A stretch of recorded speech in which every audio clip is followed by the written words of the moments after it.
যখন দেখা যায় খুব কঠিন একটা সিচুয়েশন আমি পড়ে গেছি বা একটা বড় একটা বিপদ আমাকে ফেস করতে হচ্ছে, তখন স্বাভাবিক টেনশন তো আমাদের সবার মধ্যেই চলে আসে। ঠিক ওই মুহূর্তে আমি আমাকে ওভাবে ফিক্স করে ফেলি যে যা হবার হবে, হোক না। মানে এত টেনশন করে তো আসলে কোনো লাভ নেই।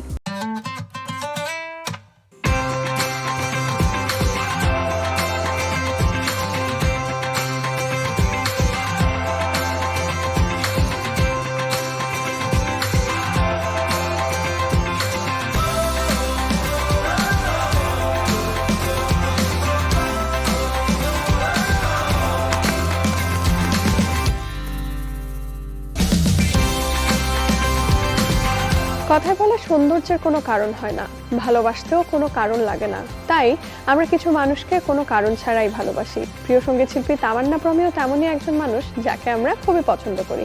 আর এই প্রিয় মানুষটাকে সাথে নিয়ে আমি ইন্টারনেট বেশি শুরু করছি আজকের স্যান্ডালিনা রূপকথা।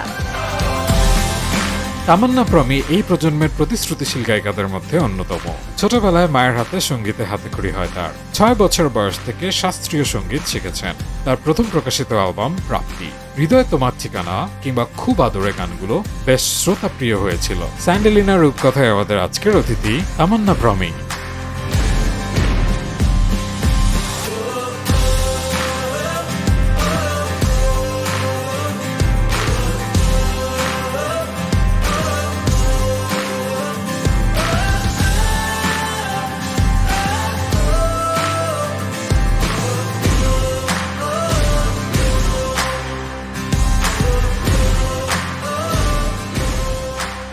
ইস, কি সুন্দর লাগছে। কেমন আছেন? খুব খুব লজ্জা পেলাম কিন্তু। কেমন আছেন? আলহামদুলিল্লাহ ভালো আছি। আর এত সুন্দর একটি সেট, এখানে আসলে ভালো না থেকে উপায় নেই।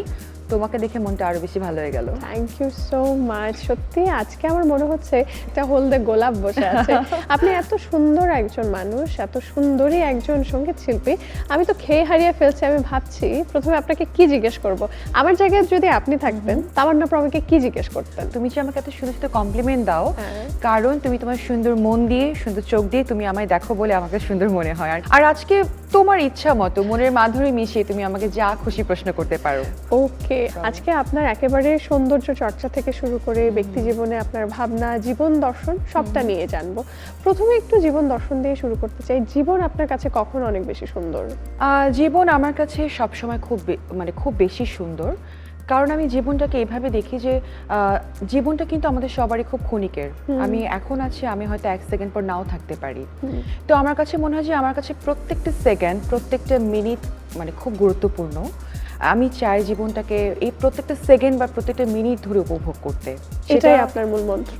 হ্যাঁ, এটা আমার মূল মন্ত্র। এবং অনেক সময় হয় না যে জীবন কিন্তু আমাদের সবসময় একই রকমভাবে যায় না, এত স্মুথলি আমরা কিন্তু কখনো চালাতে পারি না। তো যখন দেখা যায় খুব কঠিন একটা সিচুয়েশন আমি পড়ে গেছি বা একটা বড় একটা বিপদ আমাকে ফেস করতে হচ্ছে, তখন স্বাভাবিক টেনশন তো আমাদের সবার মধ্যেই চলে আসে। ঠিক ওই মুহূর্তে আমি আমাকে ওভাবে ফিক্স করে ফেলি যে যা হবার হবে, হোক না। মানে এত টেনশন করে তো আসলে কোনো লাভ নেই। তো এটাই যে আমার জীবনের প্রত্যেকটা মুহূর্ত, প্রত্যেকটা সেকেন্ড আর নষ্ট করা যাবে না। যেভাবে আছে আলহামদুলিল্লাহ। সময় বদলে যায়, কিন্তু আভিজাত্যের মানে একই থেকে যায়। স্মরণের ছোঁয়ায় তোমার উপমায় বদলে দিলে যে আমার। স্যান্ডেলিনা সো, রূপচর্চায় আভিজাত্য। যখন আপনার জীবনে খুবই টাফ কোনো সিচুয়েশন আসে, সেই সময়টায় নিজেকে ভেঙে পড়তে না দিয়ে যখন উঠে দাঁড়ান, তারপর যখন আয়নায় নিজেকে দেখেন, কি মনে হয় নিজেকে দেখলে? খুব সুন্দর একটা প্রশ্ন করেছো, কারণ এই প্রশ্নের সাথে কিন্তু আমার একটা খুব কমন একটা ব্যাপার মিল আছে। যেটা হয় যে এমন অনেক সময় হয়েছে যে অনেক ভুল ভ্রান্তি বলো বা অনেক বিপদে পড়ে গিয়েছি। বা কিছুদিন আগে একটা ঘটনা বলি, আমার মা খুব সিক ছিলেন, উনি আইসিইউতে খুব গুরুতর অবস্থায় ছিলেন। তো ওই সময় আমার বাবাও ঢাকায় ছিলেন, ওনার কর্মক্ষেত্রস্থল যেহেতু ঢাকার বাইরে। তো একেবারে আমি একাই ছিলাম আমার মায়ের পাশে, কারণ স্বাভাবিক আত্মীয় স্বজন সবার আসতে তো একটু টাইম লাগে। তো ওই সময়টাতে আমরা তো রক্তে মাংসের মানুষ, একটু হলে তো ভয় পাবো বা ভেঙে পড়বো। আমারও সেম সিচুয়েশন হয়েছিল যে আমি খুব ভেঙে পড়েছিলাম। কোনোভাবেই মাকে ওই অবস্থায় দেখে নেওয়ার মতো ছিল না। তো আমার যখনই এরকম কোনো টাফ সিচুয়েশন আসে, তো আমার ছোটবেলা থেকে একটা ব্যাপার আছে যে আমি আয়নায় নিজেকে দেখতে খুব বেশি ভালোবাসি, আমি আমাকে দেখতে খুব বেশি ভালোবাসি। তো আমার এবং আমি কি তখন নিজের সাথে নিজে কথা বলি। তো যেটা হলো যে নিজেকে মিররের সামনে দেখলাম, দাঁড়ালাম, তখন নিজে ফিক্স করলাম যে প্রমি বি কন্ট্রোল, তোমার নিজেকে মানে ঠিক হতে হবে, কারণ আমি যদি ভেঙে পড়ি আমার পুরো ফ্যামিলিটা কিন্তু আরও আপসেট হয়ে যাবে, আমার ছোট বোনটা আপসেট হয়ে যাবে। তো ওই সময় আমাকে কিভাবে শক্ত হতে হবে এবং বাকি মানে নেক্সট যে আমার ডেস্টিনেশন আছে বা আমি কিভাবে কি সব কিছু ঠিকঠাক করব, ওইভাবে নিজেকে আর কি মনটাকে শক্ত করলাম। এবার মন থেকে আসতে চাই শরীরের যত্নে, মানে এখন বা পুরো বছর জুড়ে আপনার প্রচুর শোজ থাকে, তারপরে নিজেকে ফিট এবং বিউটিফুল ভাবে প্রেজেন্ট করারও বিষয় থাকে। শরীরের যত্নে আলাদা করে কি কি করা হয়? জিম, ওয়ার্কআউট বা সুইমিং করার কি সময় পাওয়া হয়? আচ্ছা, যেহেতু আমি পুরান ঢাকার ছোটবেলা থেকে বড় হয়েছি, তো কাচ্চি বিরিয়ানি, কাবাব, হ্যাঁ একদম, এবং আমি ভীষণ ফুডি, আমি রান্না করতেও ভালোবাসি, সবাইকে খাওয়াতেও ভালোবাসি, নিজে অনেক মানে খাবার দাবার প্রতি আমার একটা খুব বেশি আগ্রহ আছে। দেখা যায় যে সবাই যেরকম অনেক ডায়েট করে, আমি খুব স্ট্রিক্ট ডায়েট মেনে আমি চলতে পারি না, যেটা আমি সবসময় করি। এবং হ্যাঁ, মাঝে মধ্যেও ওয়ার্কআউট করা হয় জিমে, যে কিন্তু দেখা যায় আমাদের ব্যস্ততার জন্য তো ওভাবে টাইমটাও মেনটেন করা হয় না। তবে আমি একটা জিনিস সবসময় আমি করার চেষ্টা করি যে প্রতিদিন হয়তো 1 ঘন্টা একটু মানে একটু হাঁটাহাঁটি করার চেষ্টা করি। সবচেয়ে বড় কথা, যখন এটারও সময় পাই না, আমি বাসায় খুব ডান্স করি। হ্যাঁ, কারণ ডান্সে কিন্তু তোমার অনেক ওয়ার্কআউট হয়ে যায়, তোমার হ্যাঁ বার্ন করে, মানে বডিটা স্ট্রেচড হয়, তারপরে ফ্যাট বার্ন হয়। আর যদি জুম্বা করা যায় তাহলে তো হ্যাঁ, কথাই জুম্বা করলে নাই। কোনো কথাই নেই।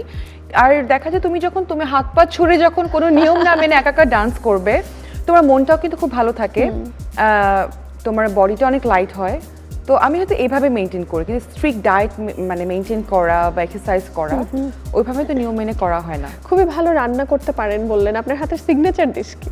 খুব ভালো কি না সেটা জানি না, সেটা তোমরা হয়তো খেয়ে আমাকে রিভিউ দিতে পারবে। তবে এ পর্যন্ত যারা খেয়েছে সবাই পছন্দ করে, সবাই আমার হাতে সিগনেচার ডিশ যদি বলতে হয় তাহলে আচারি বিফটা সবাই খুব লাইক করে, ভুনা খিচুড়িটা নাকি খুব ভালো হয়।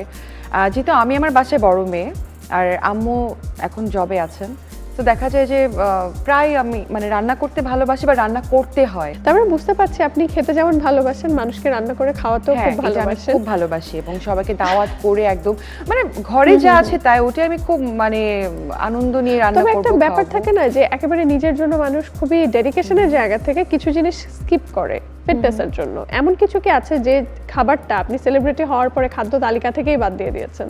না, আমার ওটা একেবারে হয়নি। হয়তো কিছু কিছু ক্ষেত্রে উচিত, যেমন অনেকে বলে যে গান গাইবার সময় গলাকেও মেনটেন করা উচিত, এটা খাওয়া যাবে না, ওটা খাওয়া যাবে না।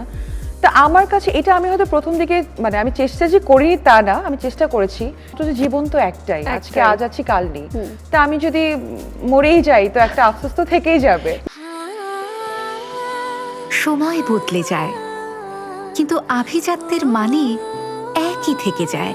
স্মরণের ছোঁয়ায় তোমার উপমায় বদলে দিলে যে আমার। স্যান্ডেলিনা সো, রূপচর্চায় আভিজাত্য।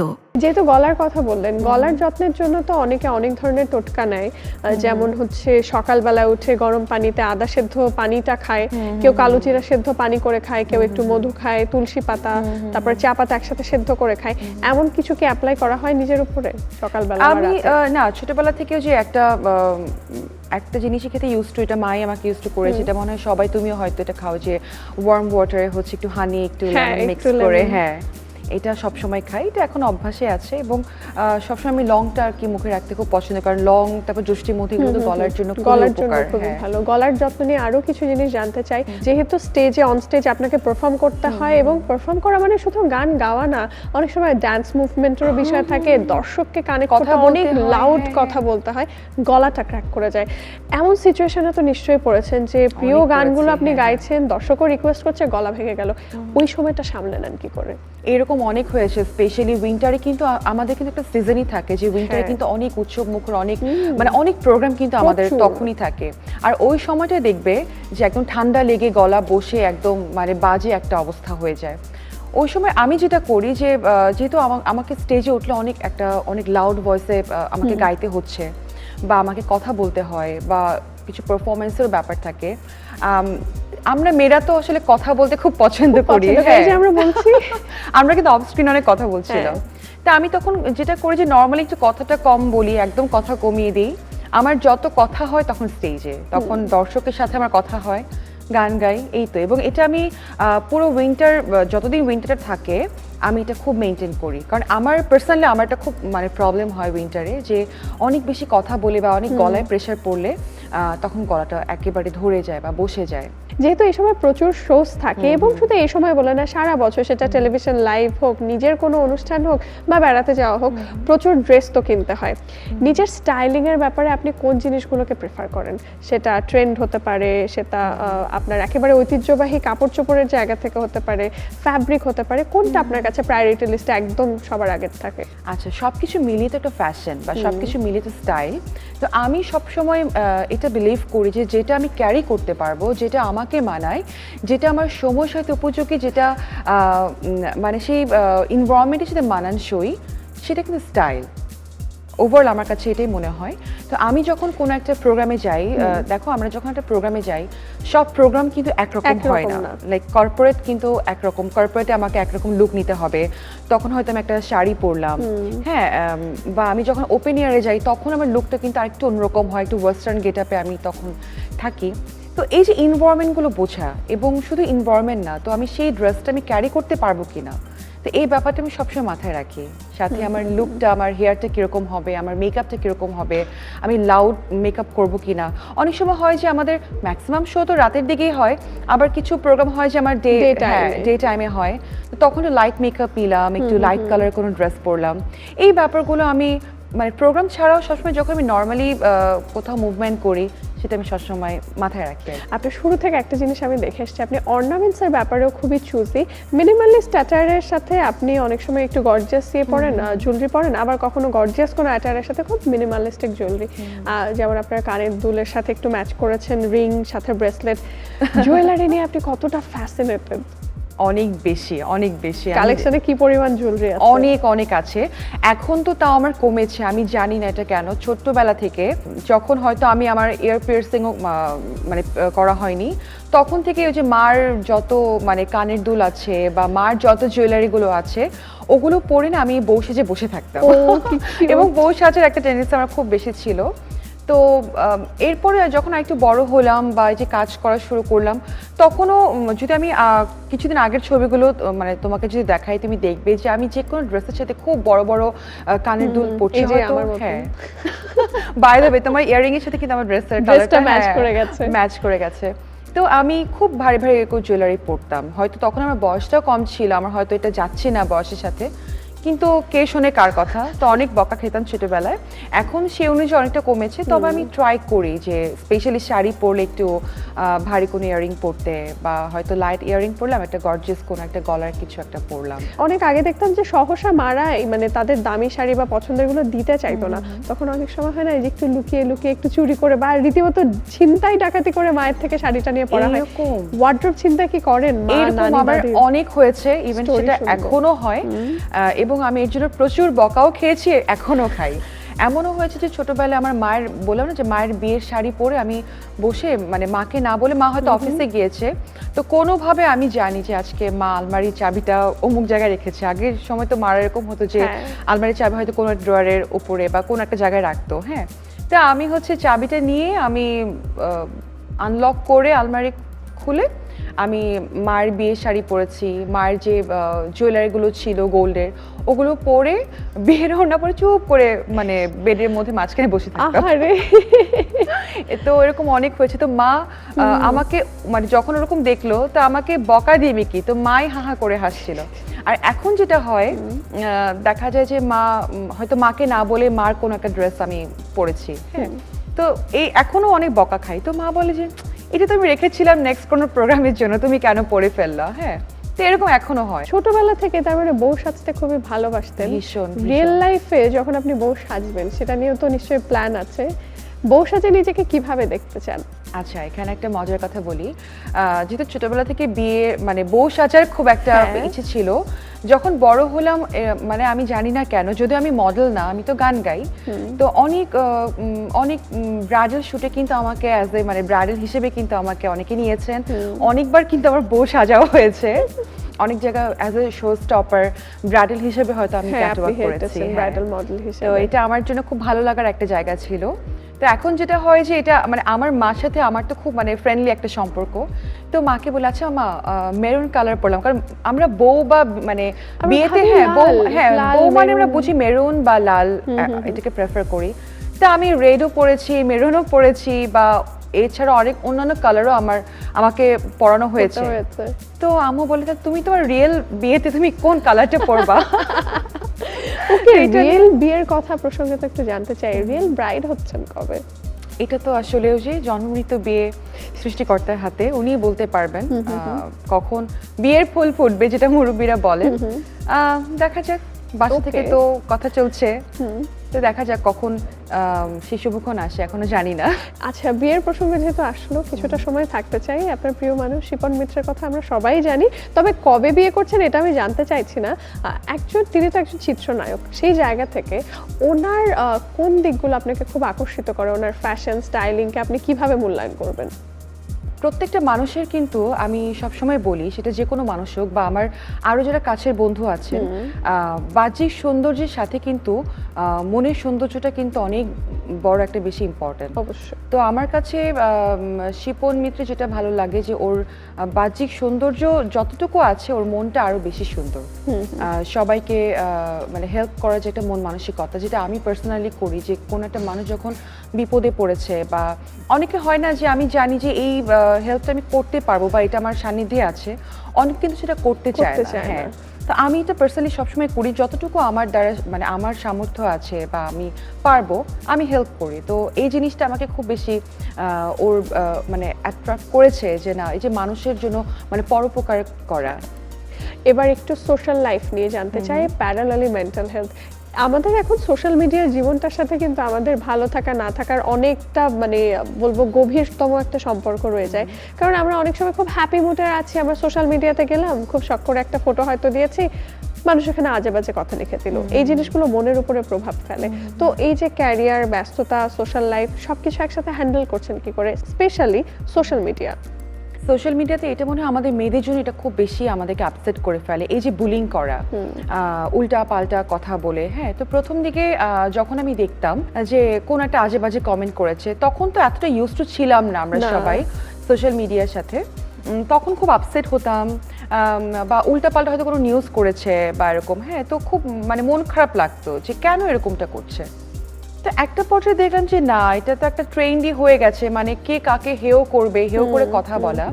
তো তখন আমার বাবা একটা কথা সবসময় বলেন যে তুমি যে যেমনটা সেটা কিন্তু তুমিই ভোগ করবে, হোক তোমার সেটা ভালো, হোক তোমার সেটা খারাপ। হ্যাঁ, দিন শেষে তোমাকে তোমার বাসার বাইরের যারা আছে, হ্যাঁ, কেউ কিন্তু তোমাকে দিন শেষে রিচ করতে পারবে না। তো তোমার যেটা ভালো, তুমি যা করছো তোমার মধ্যে থাকুক না, আমরা তোমার ফ্যামিলি, আমরা তোমাকে চিনি, আমরা তোমার সাথে আছি, এর চেয়ে বড় তো আর কিছু হতে পারে না। তো এই মোটিভেশনটা যখন বাবা মার কাছ থেকে পেলাম, এরপর যখন আমি এই বুলিংগুলো দেখি বা আমার কো আর্টিস্ট বা আশেপাশের বা কোনো ফ্রেন্ডস, যদি আমি মিডিয়ার বাইরেও বলি, ওরা যখন আপসেট হয়ে যায় কোনো ব্যাপার নিয়ে, আমি কিন্তু সবসময় একই কথাই বলি যে এগুলো নিয়ে আপসেট হওয়ার কোনো কারণ নেই, কারণ তুমি তোমার জায়গাতেই থাকবে, দিন শেষে তোমাকে কেউ হেল্পও করতে আসবে না, তোমার জ্বর হলে তোমাকে কেউ দেখতেও আসবে না, কেউ তোমাকে রিচ করতে পারে না। হ্যাঁ, ওই বলা পর্যন্ত আর কিছুই হবে না। তুমি কাজ করবে, তোমাকে প্র্যাকটিস করতে হবে, তোমাকে স্ট্রাগল করতে হবে, তোমাকে সব কিছু করতে হবে। তুমি যদি আজকে সাকসেস হও, তুমি সেটাকে ওন করবে, কেউ কিন্তু করবে না। তো আমার এটাই বলার যে যারা এরকম আপসেট হয়, বা আমি যেটা আগে আমার হতো, আমি খুব আপসেট হয়ে যেতাম, ভেঙে পড়তাম, এটা একেবারে হওয়া যাবে না। অবশ্যই খুবই পজিটিভ মাইন্ডের একজন মানুষ আপনি, সত্যি কথা বলে সেটা বোঝা যাচ্ছে। বাই দ্য ওয়ে, এবার আমরা একটু মজা করে আড্ডাটা দিতে চাই, কারণ এবারে আমাদের রাউন্ড র্যাপিড ফায়ার। ওকে,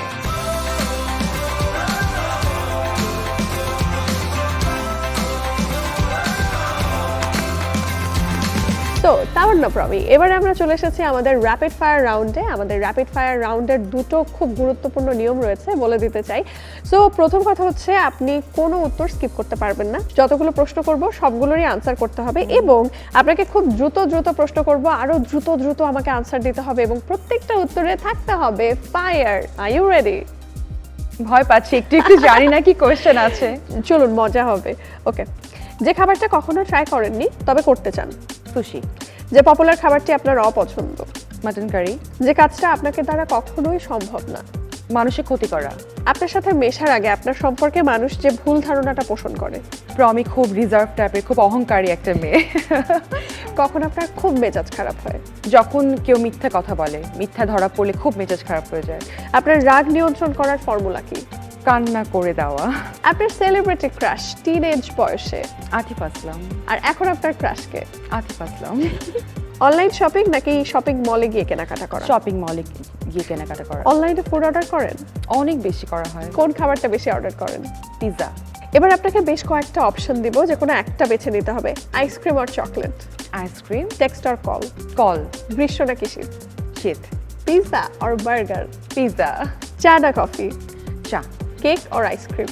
আইসক্রিম। কক্সবাজার আর বান্দরবান? দুটোই পছন্দ, বাট কক্সবাজার। নজরুল সঙ্গীত না রবীন্দ্রসঙ্গীত? নজরুল সঙ্গীত। শাড়ি না ওয়েস্টার্ন? শাড়ি। শাহরুখ খান না সালমান খান? শাহরুখ খান। টেলর সুইফট আর Adele? Adele. Thank you so much. খুব খুব খুব ভালো থাকবেন। বাট সুইট সুইট কোয়েশ্চেন ছিল, আমি ভেবেছি না জানি কত কঠিন কঠিন কোয়েশ্চেন এটা ওয়েট করছে আমার জন্য। ফান, আর আপনাকে খুবই গ্রেসফুল লাগছে আজকে। আরো একটাবার বলতে চাই, খুব ভালো Thank থাকবেন। you so আপনার much. কাছ থেকে দারুণ দারুণ কাজ, দারুণ দারুণ গান আরো পেতে চাই।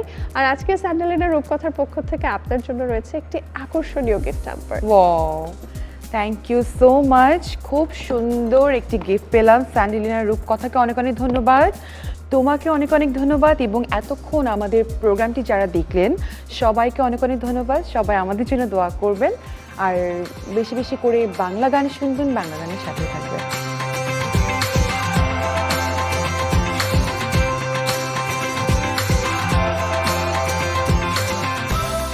আমন্ত্রণ জানাচ্ছি স্যান্ডেলিনা রূপকথায়। সঙ্গে আছে আমি রাহিমা সুলতানা রিতা। আশা করি আপনারা ভালো আছেন। আমাকে অনেকেই জানিয়েছেন যে একটা ভালো নাইট ক্রিম, বিশেষ করে কোরিয়াতে যেরকম হয় একটু রাইস বেসড, এরকম কিছু তৈরি করে দেখানোর জন্য, যেটা তারা রাতে ব্যবহার করতে আপনারা পারবেন। তো আমি তারই একটা চেষ্টা করছি, আশা করি আপনাদের কাজে লাগবে। আর আমার সঙ্গে আছে আজকে মডেল রিফাত জাহান। রিফাত, কেমন আছো? আলহামদুলিল্লাহ ভালো আছি, তবে আপনাকে দেখে অনেক ভালো আছি। তোমার হাইট তো মাশাআল্লাহ অনেক। হ্যাঁ, আমি কত হাইট হবে তোমার? 5 ফিট 8 ইঞ্চি। তো কি করছো? আমি এভিয়েশন সেক্টরে আছি, এয়ারক্রাফট মেইনটেনেন্স ইঞ্জিনিয়ারিং। তোমাকে দেখে আমার সত্যি খুব ভালো লাগছে। আমি তোমাকে অ্যাপ্রিসিয়েট করছি যে তুমি এমন একটা জবে আছো, তার পাশাপাশি তুমি মডেলিং করছো। তা আজকে আমি একটা নাইট সিরাম তৈরি করব। বিশেষ করে আমার মেইন ইনগ্রিডিয়েন্টস এখানে থাকছে রাইস। এটা মূলত রাইসের মধ্যে প্যারাঅ্যামিনো বেঞ্জয়িক অ্যাসিড থাকে, তারপর প্রচুর মিনারেলস থাকে এবং ভিটামিনস থাকে, আরও যে জিনিসটা থাকে ময়েশ্চার থাকে। তার সাথে আমি একটু অ্যালোভেরা জেল দিব। ক্রিম ক্রিম ভাব আমার লাগবে। আর শীতের সময় অবশ্যই একটু গ্লিসারিন ইউজ করা উচিত, তাহলে স্কিনটা ভালো থাকবে। আর রোজ ওয়াটারটা আমার খুব নিজেরই পছন্দ। রোজ ওয়াটার স্কিনকে ব্রাইট করে, পোরসগুলোকে মিনিমাইজ হতে হেল্প করে, অনেক কাজের। আর স্মেলটাও খুব ভালো, কারণ যে কোনো জিনিসের সুগন্ধ কিন্তু একটা খুব বড় ব্যাপার। এই যে আমাদের ক্রিমটা কিন্তু অলমোস্ট রেডি। আমরা এতে গ্লিসারিন দিয়েছি। আমি ক্রিমটাকে এখন একটা কৌটোতে নিয়ে নিলাম। এইভাবে তৈরি করে আমরা চাইলে 1 সপ্তাহ ফ্রিজে রেখে ব্যবহার করতে পারি। চালটাকে ভিজিয়ে রাইস বানিয়ে নিতে হবে, মানে একদম নরম ভাত তৈরি করে তারপর সেটাকে ব্লেন্ডারে ব্লেন্ড করে দেন বাকি উপকরণগুলো অ্যাড করতে হবে। এর সাথে কেউ যদি চায়, তার যদি হলুদ বা মধু এতে কোনো প্রবলেম থাকে, তাহলে হানি অ্যাড করতে পারে, একটু সামান্য একটু হলুদ অ্যাড করতে পারে। কস্তুরি হলুদ আছে যেটা স্কিনকে ব্রাইট করতে হেল্প করে। কিন্তু আজকে আমি একটা সিম্পল রাইস ক্রিম আমি দেখালাম, যেটা রাতের বেলা ঘুমোতে যাওয়ার সময় ইউজ করে যেতে পারবে ওভারনাইট রাখা। সপ্তাহে কতদিন ইউজ করবো? Everyday everyday. Everyday. Thank you. এটা তো ক্রিম। চলুন তাহলে আপনারা কেমন করে অ্যাপ্লাই করবেন তাই দেখুন।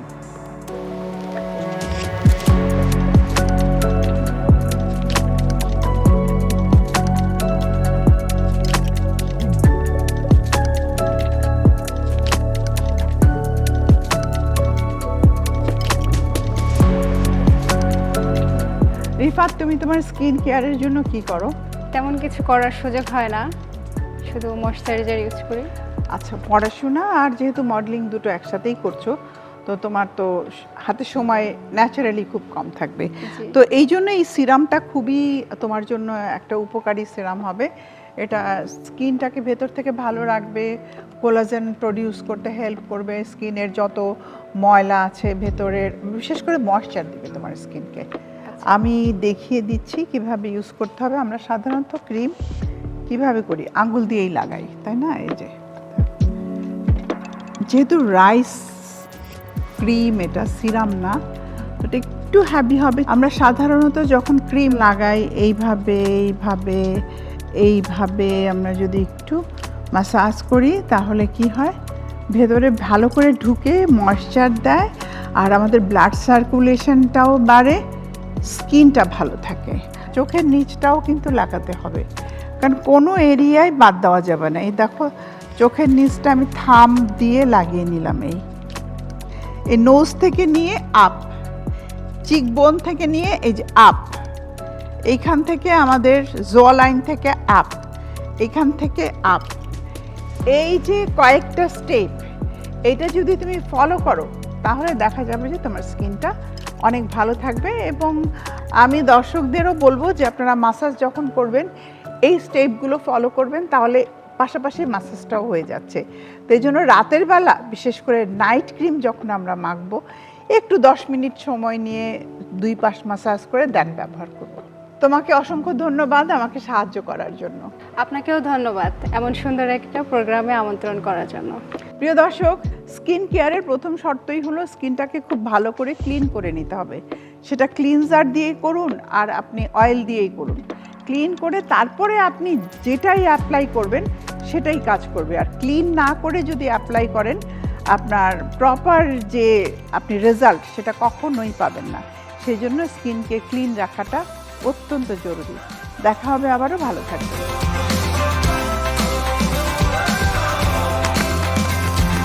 প্রিয় দর্শক, আপনাদেরকে অভিনন্দন জানাচ্ছি আপনাদের প্রিয় অনুষ্ঠান স্যান্ডেলিনা রূপকথায়। সাথে আছে আমি সালদিন, আমার সাথে আছে শিলা এবং শ্রাবণ। চলুন এই পর্ব থেকে আমরা দেখব আমরা আমাদের ডিসিশন মেকিংকে কিভাবে বেটার করতে পারি, আমরা আমাদের প্রফেশনে কিভাবে লিডারশিপ স্কিল বাড়াতে পারি, অথবা আমরা যারা ক্রিয়েটিভ পারসন আছি আমাদের ক্রিয়েটিভিটিকে আরও কিভাবে ভালো রাখতে পারি। এই প্রত্যেকটি কাজ করবার জন্য পূর্ব শর্ত হলো মানসিক শান্তি। মানসিক অবস্থা যত ভালো থাকবে তত আপনি ডিসিশন ভালো নিতে পারবেন, তত আপনি লিডারশিপ স্কিল আপনার ভালো হবে, তত আপনি ক্রিয়েটিভ অ্যাক্টিভিটিকে আরও বেশি ভালো করতে পারবেন। সেজন্য আপনার মনের সাথে যোগ হতে হবে। মন কিন্তু দেখা যায় না, সেজন্য মনের সাথে যোগ হওয়ার একমাত্র সবচেয়ে বেস্ট উপায় হলো মেডিটেশন বা ধ্যান। মেডিটেশন করবার পূর্বে আমরা এভাবে ক্রস লেগ পজিশনে বসবো, যেভাবে বসলে আপনি সবটুকু শ্বাস সঠিকভাবে গ্রহণ করতে পারবেন এবং সবটুকু শ্বাস সঠিকভাবে ছাড়তে পারবেন। এখানে আমরা গভীরভাবে শ্বাস গ্রহণ করব এবং ধীরে ধীরে শ্বাস ছাড়ব। গভীরভাবে শ্বাস গ্রহণ করব, ধীরে ধীরে শ্বাস ছাড়ব। এটি কমপক্ষে 1 থেকে 2 মিনিট 3 মিনিট করবার পর আপনি লক্ষ্য করবেন আপনার ভিতরে একটি আরামদায়ক অবস্থা সৃষ্টি হয়েছে।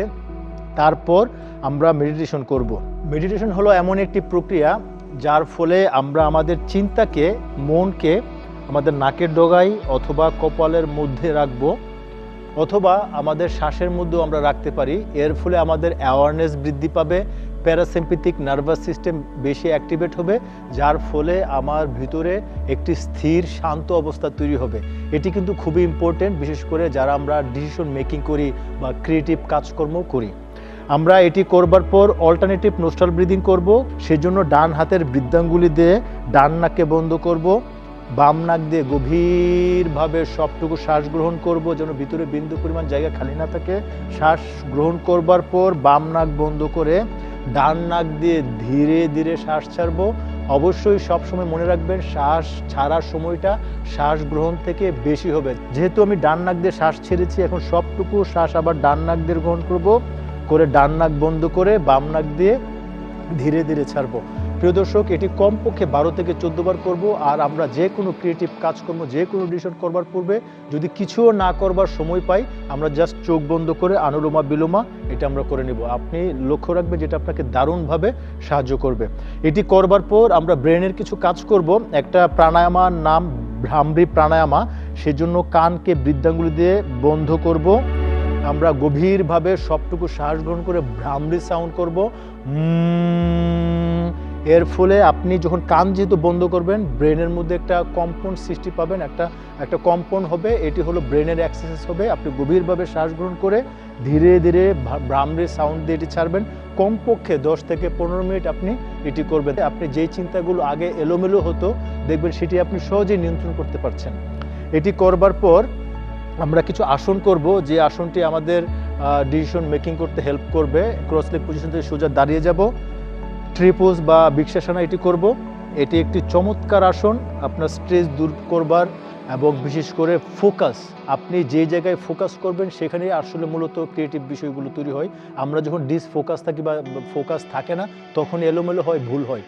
এখানে আপনি চেষ্টা করবেন প্রথম এইভাবে চোখ খোলা রেখে, তারপর যখন আপনি একটা সময় পারবেন চোখ বন্ধ করবার চেষ্টা করবেন, যে চোখ বন্ধ করে করবেন। এটি আমরা কমপক্ষে 2 মিনিট থাকবো, একইভাবে অপর পাশটিও করে নেব। সর্বশেষ আমরা হাঁটুর উপর চলে যাব। এই প্রক্রিয়া থেকে ডান হাত সোজা এবং বাম পা। এখন আমরা কমপক্ষে 1 মিনিট সময় থাকবো। আমাদের শ্বাস হবে গভীর, মিনিমাম 1 মিনিট সময় থেকে তারপর একইভাবে ওই পাশটিও করে নিব, অপর পাশটি।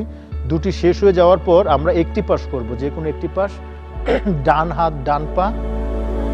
এখানেও আমরা কমপক্ষে 1 মিনিট সময় থাকবো। ঠিক একই প্রক্রিয়ায় আমরা অপর পাশটিও করে নিব, বাম হাত বাম পা। এগুলো শেষ হয়ে যাওয়ার পর আমরা সর্বশেষ শবাসনায় বিশ্রাম নিব, শিথিল করে দেব শরীরকে। শবাসনা কেন একটি চমৎকার আসন? কারণ হলো এই প্রক্রিয়ায় আমাদের ব্লাড সার্কুলেশন সমস্ত শরীরে, পায়ের নখ থেকে শুরু করে ক্রাউন, মাথার চুলের ফলিকুলাস পর্যন্ত সমস্ত জায়গায় সঠিকভাবে বিস্তার হতে পারে বলে এখানে আমাদের হিলিং হয়। এখানে আমাদের মন শান্ত হয়, শরীর শান্ত হয়। প্রিয় দর্শক, আমাদের মূল বিষয় হলো মন।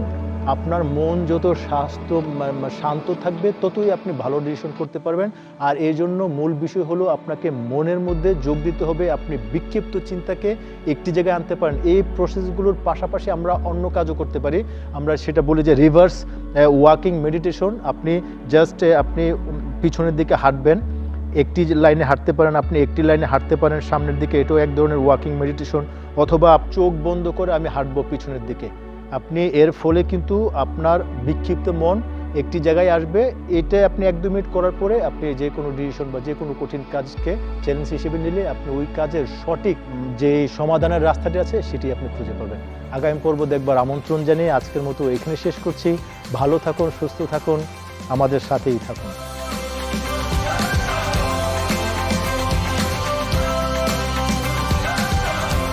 দর্শক, দেখতে দেখতে এবার তো বিদায় ঘন্টা বেজে গেল। তবে প্রত্যেকটা বিদায় নতুন আগমনের বার্তা দেয়। আজকের মতন বিদায় নিচ্ছি স্যান্ডেলিনার রূপকথা থেকে। তবে আগামী পর্বে আবারও নিশ্চয়ই হাজির হয়ে যাব প্রিয় কোনো তারকা অতিথিকে সাথে নিয়ে। সাথে হবে জম্পেশ আড্ডা এবং আপনাদের জন্য বড় বড় মতনই থাকবে নতুন কিছু বিউটি টিপস, মেকওভার টিপস এবং সাথে নতুন কিছু যোগা আসনও থাকবে আপনাদের জন্য। সে পর্যন্ত সবাই ভালো থাকুন, সুস্থ থাকুন, সুন্দর থাকুন, আনন্দে থাকুন।